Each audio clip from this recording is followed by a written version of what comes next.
एक छोटे से रेंटेड रूम में एक हफ्ता रहता है। कंफर्मेशन क्लियर, यही सुसाइड बॉम्बर था।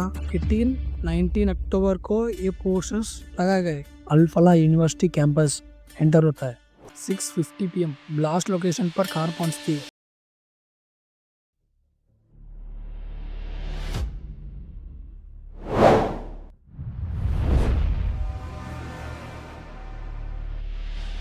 तो दोस्तों 10 नवंबर 2025 को शाम 6:52 PM पर एक Hyundai i20 ब्लास्ट होती है। तो किसने किया है? आखिर इसमें किसका हाथ था? हैंड था या कुछ और क्यों किया है? आइए इस वीडियो में समझते हैं।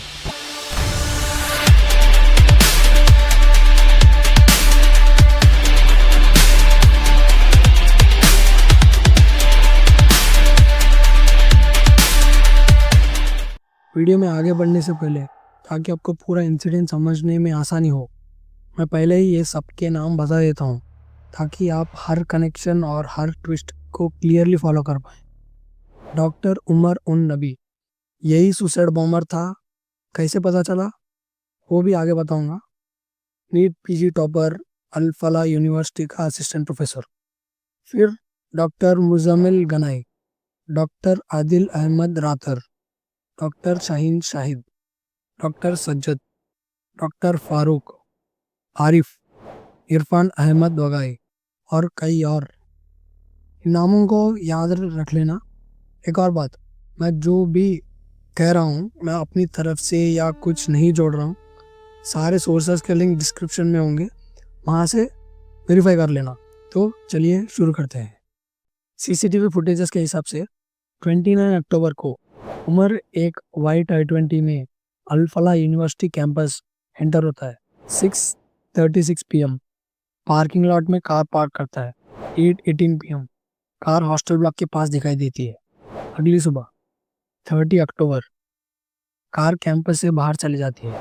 7:31 AM कार दोबारा कैंपस में दिखाई देती है। 2:38 PM को उमर एक मैकेनिक और कंपाउंडर को बुलाता है। 2:41 PM को कार फिर यूनिवर्सिटी से बाहर जाती है। रिपोर्ट्स के मुताबिक उमर नू जा रहा था। एक छोटे से रेंटेड रूम में एक हफ्ता रहता है। इसी टाइम पे उसे कुछ वीडियोस भेजे जाते हैं जिनकी मदद से वो IED जो है असेंबल करता है। IED का मतलब है इम्प्रोवाइज्ड एक्सप्लोसिव डिवाइस। कौन से वीडियोस किसने भेजे, कैसे, वो भी आगे खुलेंगे। CCTV के अकॉर्डिंग 9 नवंबर को कार दिल्ली पहुंचती है। 9 नवंबर 11:43 PM car Khalilpur toll plaza Delhi Mumbai expressway पर कैप्चर होती है। 10 नवंबर सुबह कार KMP एक्सप्रेसवे से गुजरती है। फिर बदरपुर मयूर विहार 9:15 AM और 9:48 AM के बीच कार कुछ हाई सिक्योरिटी एरिया से गुजरती है, जैसे कि Nizamuddin, India gate, Akbar road, rail Bhavan, Kartavya park. एक बार वजीरपुर की एक चाय की दुकान पर रुकती है। फिर कनॉट प्लेस के आउटर सर्कल, बाराकंबा रोड, रामलीला मैदान, तुर्कमान गेट मस्जिद। 3:29 PM को लाल किला पार्किंग में कार रुकती है। 6:23 PM को कार पार्किंग से निकलती है। 6:50 PM ब्लास्ट लोकेशन पर कार पहुंचती है। 6:52 PM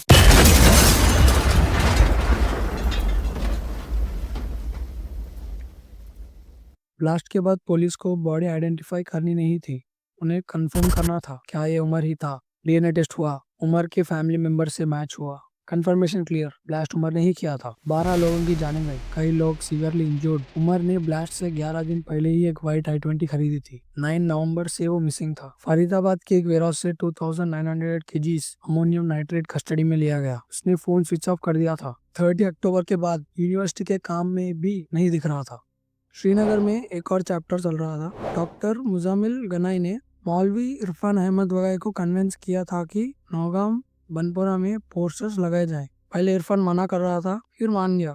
19 अक्टूबर को ये पोस्टर्स लगाए गए। उर्दू में लिखे हुए, नाम तक कमांडर हंजला भाई। डेट 17 अक्टूबर, एक दिन पुरानी। पोस्टर्स में आम जनता को धमकी दी गई थी, सिक्योरिटी फोर्सेस को मदद मत करो, शेल्टर मत दो, वरना शरीय के हिसाब से एक्शन लिया जाएगा। दूसरे पोस्टर में लिखा था, कुछ लोग सिक्योरिटी फोर्सेस को सपोर्ट कर रहे हैं, यह आखिरी वार्निंग है, मैं पता है वो कौन है, उन्हें छोड़ेंगे नहीं। 1990s में आर्टिकल 370 और 35A के कैंसिलेशन तक ऐसे पोस्टर्स आम थे। अब फिर से आते देख पुलिस अलर्ट हो गई। फिर रजिस्टर हुई UAPA, explosives act, arms act. Investigation में पता चला कि पोस्टर तीनों लोगों ने लगाए, आरिफ निसार दर, यासिर उल अशरफ, मकसूद अहमद दर। तीनों नौगाम में ही रहते थे और तीनों ने बोला हमें इरफान के कहने पर ही ये किया। इरफान अरेस्ट हो जाता है, उसके फोन डेटा ने सब हिला दिया। उसके कांटेक्ट में डॉक्टर के नाम थे और उसके ऑपरेशंस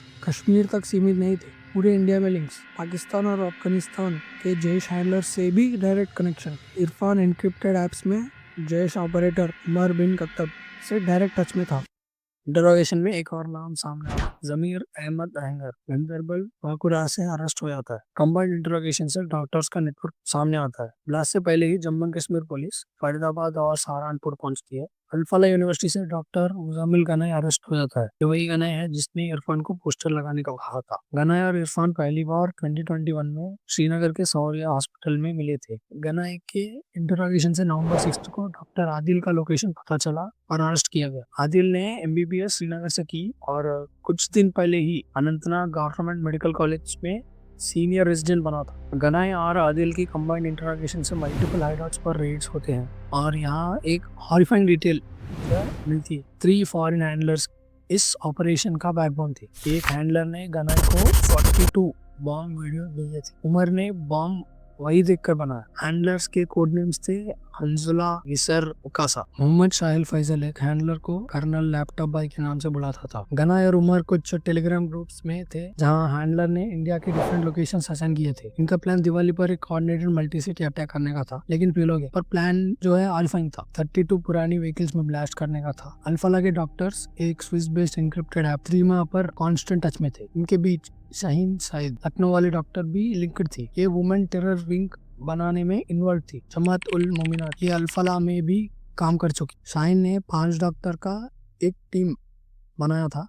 हर टीम का एक लीडर, वो सिर्फ लीडर से कांटेक्ट करती थी ताकि अगर एक पकड़ा जाए बाकी सेफ रहे। अभी तक ये क्लियर नहीं कि कितने टीम्स टोटल थे। पूरा नेटवर्क का कनेक्शन जैश ए मोहम्मद, अंसर गज़वातुल हिंद, लश्कर ए तैयबा और जमात उल मोमिनात से था। नवंबर 9 को फरीदाबाद के दाऊद एरिया में रेड होती है। 360 KGs ammonium nitrate, AK rifle, Beretta pistol, timing device, 8 live rounds, 2 additional magazines, 12 suitcase, 4 batteries, remotes, 5 kg heavy metals, walkie talkie cassettes जो है ये मिलता है। अगले दिन 2900 kg explosive materials, reagents, circuits एक और लोकेशन से। ये सब अलग रेंटेड रूम्स में स्टोर किए जा रहे थे। 9 में एक दुकानदार से उमर ने 300 kg अमोनियम नाइट्रेट खरीदा था, वो भी अरेस्ट हो चुका है। 11 नवंबर को शाहीन शायद अरेस्ट होती है। उसकी स्विफ्ट डिजायर सीज की जाती है। एक राइफल, 3 मैगजीन, पिस्टल और एम्प्टी कार्ट्रिजेस ये सीज कर लिए जाते। अल्फाला बॉयज हॉस्टल में रूम नंबर 13, 17th फ्लोर, ये था कमांड सेंटर। यहीं डिसाइड हुआ था कि केमिकल्स यूनिवर्सिटी लैब से मुजामिल के रूम में शिफ्ट होंगे। यहीं पर ब्लास्ट प्लानिंग डिटेल में हुई। मुजामिल, आदिल, उमर इन्होंने